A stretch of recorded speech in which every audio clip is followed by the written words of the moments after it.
नमस्कार। कृष्णा न्यूज में आपका स्वागत है।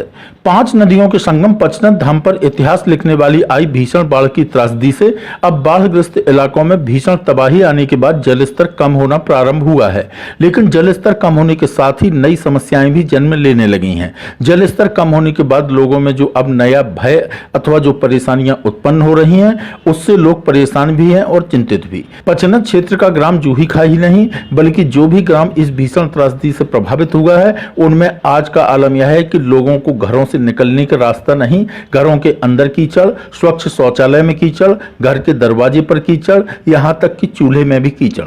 यहां हम आपको बता दें कि नदी जो मिट्टी लेकर आती है, इसमें इतनी फिसलन होती है कि अगर जरा भी इंसान चूक गया तो जान से भी हाथ धो सकता है। साथ ही बाढ़ से घरों के अंदर जहरीले जानवरों का भी प्रकोप बढ़ गया है। लोगों में भय व्याप्त है कि यदि चूक हुई तो कहीं से भी उनकी जान को खतरा हो सकता है, क्योंकि लोगों ने देखा कि बाढ़ के पानी के कारण जहरीले नाग और अन्य जंतु इस समय पेड़ों पर शरण लिए हुए हैं और जहरीले नागों और बिस्खापड़ जैसे बहुत ही जहरीले जंतु बड़ी आसानी से इस समय घरों में प्रवेश कर रहे हैं। हर जगह बाढ़ग्रस्त क्षेत्रों में इनका प्रकोप चल रहा है। यहां हम आपको बता दें कि यदि सरकार ने तत्काल प्रभाव से रास्ता साफ करवाने के लिए सफाई नहीं करवाई और यदि गांव में फैलने वाले संचारी रोगों की रोकथाम के लिए शीघ्र ही स्वास्थ्य विभाग को नहीं लगाया गया तो इंसानों के साथ साथ पशुओं में भी बीमारी फैल सकती है। देखिए, मैं आपको दिखा रहा हूँ कि ये 5 नदियों के संगम पर जो स्थित जूहीखां गांव है, जो अभी तक बाढ़ से प्रभावित था। यहाँ पर आप देख रहे हैं कि पानी का जो आवक है वो इस समय कम हुई है। नदी का जलस्तर घटा है, बाढ़ का प्रकोप यहाँ पर कम हो रहा है। लेकिन जो दूसरी व्यवस्थाएं हैं वो बिगड़ चुकी हैं इन ग्रामीणों की जो यहाँ पर प्रभावित थे।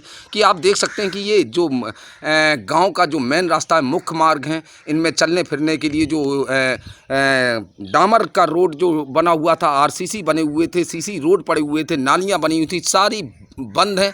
चूंकि इन पर इतना कचरा मिट्टी आ चुकी है कि यहाँ पर लोगों को चलने के लिए अब परेशानी, मतलब ये समझ लीजिए कि जो बाढ़ की स्थिति घटने के बाद जो यहाँ पर जो स्थिति बिगड़ रही है वो मैं आपको सीधा दिखा रहा हूँ कि लोगों को यहाँ पर चलना फिरना दूभर है। इनके घरों में जहाँ पानी घुस गया था उसमें कचरा मिट्टी उसको साफ करना इनको आवश्यक है। साथ ही मैं बताना चाहूँगा कि स्वास्थ्य विभाग के साथ साथ में इनके साथ में जो यहाँ पर परेशानी आने जाने के लिए रास्ता जो बिल्कुल बंद है और रास्ताओं पर जहाँ पर मिट्टी ऐसी है कि 2-2 मीटर तक दरवाजों में और मेन रास्ताओं पर जो जम गई है, इसको साफ करवाने के लिए चाक चौबंद रहना पड़ेगा। चूँकि लोगों का आवागमन अभी भी बंद रहेगा और लगातार बंद रहेगा, क्योंकि इनके रास्ताएं सारी की सारी गंदगी की वजह से और मिट्टी की वजह से बंद है। इनको आने जाने में जो असुविधा हो रही है, यहाँ पर सफाई कर्मियों द्वारा रोडों को साफ करवाना है। और यहाँ तक सरकार को चाहिए कि जो फॉगिंग की व्यवस्था है, चूँकि यहाँ पर जो जहरीले जो मच्छर होते हैं उनका प्रकोप बढ़ रहा है, उनको दूर करने के लिए फॉगिंग की ज़रूरत। सबसे बड़ी बात है कि यह सरकार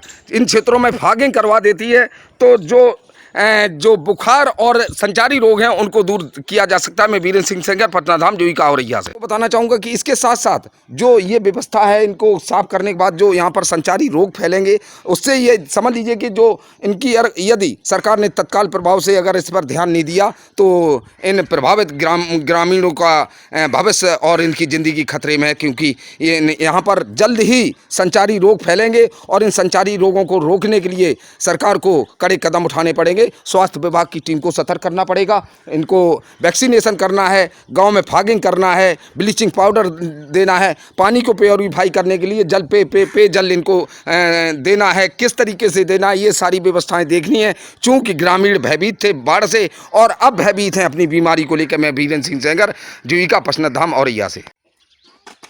देखिए, मैं दिखा रहा हूँ कि जिस तरीके से लोगों को अपने घर और दरवाजे और रास्ताएं साफ़ करनी पड़ रही हैं, क्योंकि इनके लिए जाने आने के रास्ता सभी रुक चुके हैं और जो पानी की वजह से यहाँ पर मिट्टी आई है, वो मिट्टी जो घरों के रास्तों में और घरों में भरी हुई, इसको साफ़ कर रहे हैं। और मैं जो तकलीफ़ है इन लोगों की और समस्याएँ हैं, मैं इनसे पूछना चाहूँगा कि क्या नाम है आपका? रमेश सिंह जी, आप बताइए कि पानी जो घट गया है, लेकिन इसके बाद जो समस्या आपके सामने आ रही वो क्या है? बस यही है कि जो है सफाई हो जाए, जो है कहना तो अच्छा है, जो है। और जो बीमारियां हाँ, बीमारी फैल रही है, इसकी दवा गोली हो, जो है कहना। मतलब आपका कहने का मतलब है कि अस्पताल और स्वास्थ्य विभाग को व्यवस्था सरकार करे जिससे कि बीमारियां ना फैलें। सफाई और ये जो रास्ते बंद हैं इनको साफ सफाई करवाई जाए। तो आपने देखा कि कितना परेशानी ये लोग जो है सरकार से मदद मांग रहे हैं कि साफ सफाई और रोगों को रोका जाए। वीरेंद्र सिंह सेंगर, जूहीखां औरैया। कृष्णा न्यूज के लिए वीरेंद्र सिंह सेंगर की रिपोर्ट। समय पर समाचार पाने के लिए लाइक, सब्सक्राइब एवं शेयर करें हमारा चैनल कृष्णा न्यूज और जल्दी से समाचार पाने के लिए बेल आइकन का बटन जरूर दबाएं।